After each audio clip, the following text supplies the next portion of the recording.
Coach, can you recap the weekend at Georgia Tech and Clemson? Yeah, it's funny listening to Coach Thomas there, just talking about the mental side of his sport and how important that is. That shows up in all athletics, boy, and he was right on. You can't really take a break. And this weekend, our serve receive, we really struggled, and that showed up right away at Georgia Tech. It was their senior night, and they came out serving really well, and they blew us out. There's no nice way of putting that. We got aced way too many times, and that it's really a point that the other team just doesn't have to work hard at all. They don't have to do anything beyond serve. So one player has to contact the ball once, and then they score. You just can't give those up, and we gave up way too many of them. We were playing from behind the whole night. And that's not a skill related issue. That's more a mental related issue. That was such an anomaly for us. We have been passing reasonably well for the last couple of weeks. Following night at Clemson, it was better, but there was still the ghost of that was still kind of haunting us a little bit. And we did well. Caddy had a great performance, 17 kills in 3 sets, hit about 300, but we just couldn't get enough offense from other parts of the court, and that hurt us. We became a bit of a one-trick pony as a team, and that wasn't enough to close it out. You mentioned Caddy. She recorded her 12th double-double of the season against Clemson. Can you talk about her importance in the offense? Yeah, sure. She's, it's tough for any player who's the obvious superstar. Every team we play knows to focus on her, that she's the cog, that she's the one they're going to have to try and slow down. So, you get a bit of a free pass as a freshman. You don't have. Coaches aren't quite as familiar with your game.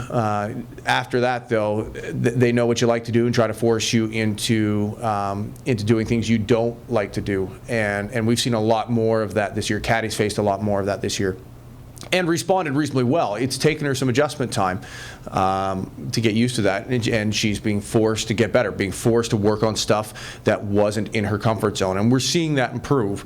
It doesn't happen overnight, but she's a pretty determined young woman, and she wants to be great, and that's important for us. We need that kind of player on the floor who can take over a match.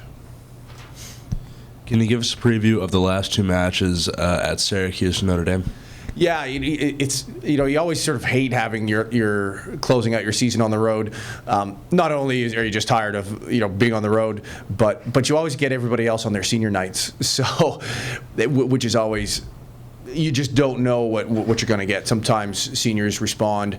They're very emotional and they respond very well. They have the match of their lives. Sometimes it's so emotional for them that they have difficulty concentrating. So our last 4 matches are on the road, and all of them are going to be senior nights against opponents. So it's really, you just don't know what team's going to show up. Sometimes coaches adjust their lineups. Some coaches like to have seniors start, some don't.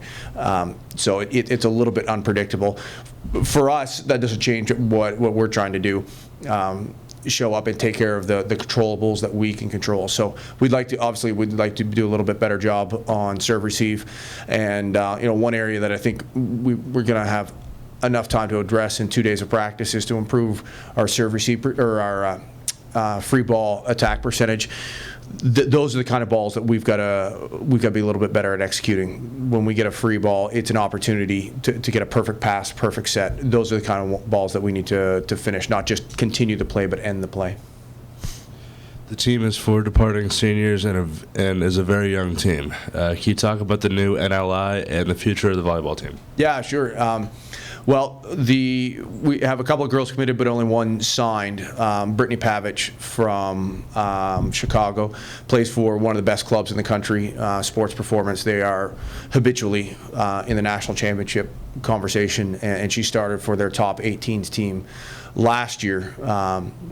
That's a 17. So she comes in with probably as much high-level experience as you can get in the U.S. without being in the national team program. That club trains 4 or 5 days a week, plays every weekend. So she will come in as prepared for ACC and Division I volleyball as you can get. She's got good size, 6'3", good mobility, good arm swing, can hit a pretty heavy ball, should be able to terminate. She has the arm speed to be able to terminate right away in the ACC. It'll take her a little while just to get used to the level of play. There's always an adjustment period for freshmen when they come in with that. But we look for her to be able to contribute in some ways immediately, and as the season goes on, I expect she'll be able to contribute in a number of different ways. Yeah. Great, thanks.